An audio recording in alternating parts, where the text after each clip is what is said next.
educate people in Nova Scotia on things they can do, action, and things they can do to improve the environment. The purpose of this survey in particular that they're doing is it's called the Cbemn protocol, Ontario Bunthas Biomonitoring Network. And so what they're doing is they're actually doing a survey on inverts for this particular stream, which is Forest Hills. And so what they're doing right now is trying to ID from a subsample that they've picked. The reason they're doing it is because of inverts are bioindicators of water quality. So depending on what inverts are in a certain stream, we can actually reflect what the quality is of that stream. So it's kind of like starting from the bottom and up. Forest Hills, last year there was a survey done on the stream. So it was a walk survey to see what restoration needed to be done just by eyeballing it. And this year we're doing habitat assessment on it. So it's kind of like a full package, it's like a management plan. So now we can write a proper management plan, a restoration plan, so this data gets used for that.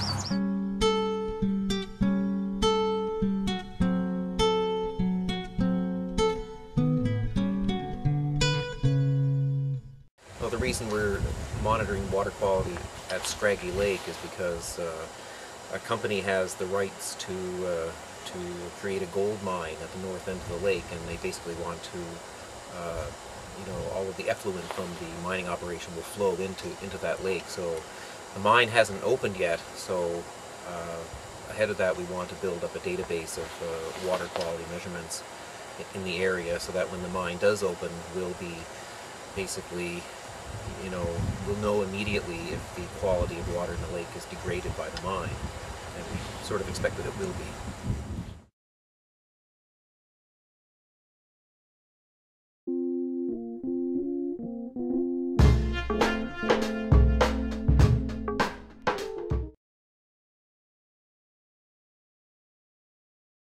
I'll talk specifically to the project first, and that is that Scraggy Lake is at the headwaters of the Fish River system, which flows right through the heart of the new Ship Harbour Long Lake Wilderness area, which Eastern Shore Forest Watch and other parties fought hard to establish in order to protect and maintain the forest in that area.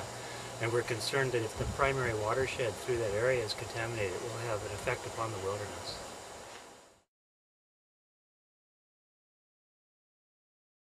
Another reason that we're doing it is because in Nova Scotia, as in most jurisdictions, the mining company actually is given the responsibility of doing environmental monitoring, which is a ridiculous conflict of interest, and they have very little genuine motivation to do that properly. And on top of that, the provincial government really doesn't have the resources to do their own backup environmental monitoring as well. So there's really no, if local citizens don't take an interest in the water quality issue, then really we feel that there is nobody. So we're doing it because the job has to be done.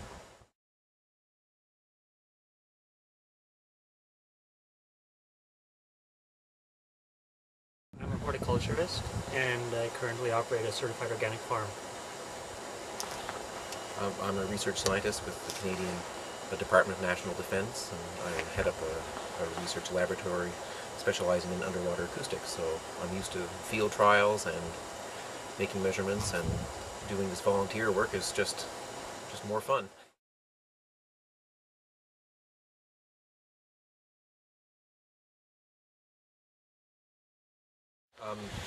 The networks provided guidance to us in terms of helping to develop a plan to do the water quality monitoring program that we have, and provided us with instrumentation that we need to borrow, because we're a small organization, so we don't have our own equipment. So like the YSI water quality monitor, and they did a workshop where we learned, actually there were 2 workshops that they put on where we learned about the concepts behind water quality measurement and that sort of thing.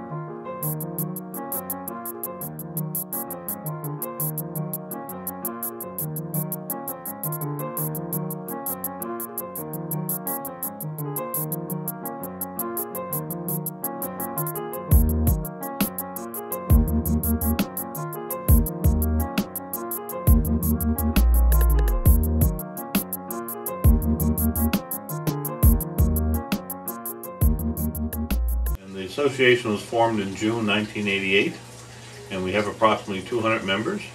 And we're a conservation organization trying to improve, maintain, and restore the Sackville River watershed.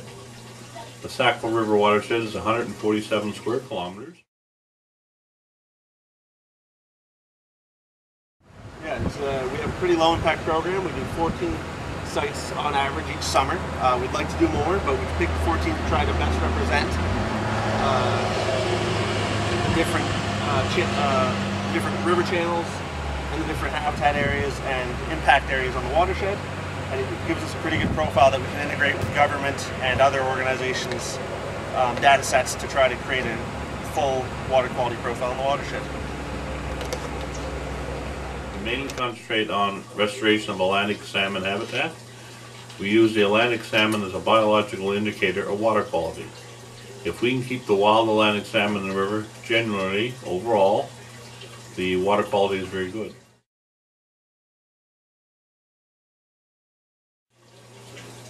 I'm one of those people that believe we should put something back. I'm also the type of person who like to help my neighbors, so this was a natural fit. One of my neighbors, Shane O'Neill, the founding member of the Sackville Rivers Association, asked me one day to go to a cleanup. And honestly, just to shut him up, I was not going to hug any trees or kiss any whales. I went with him to the Sackville River, and what I saw astounded and amazed me, in all honesty. Beautiful 60, 70-foot hills, beautiful wild green trees, and the river just as roaring and wild as you can imagine. And that day, we took out over 50 cars out of the river.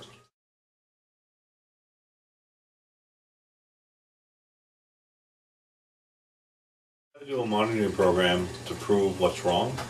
People just won't take your word for it, and that should be good. But we cannot afford to buy the equipment nor the scientific advice to analyze that results that we get. So we go to the public now that we have the ability through the St. Mary's monitoring program to say, here, we have bad water for this reason, or here we have siltation, and this is the effects of that on the water.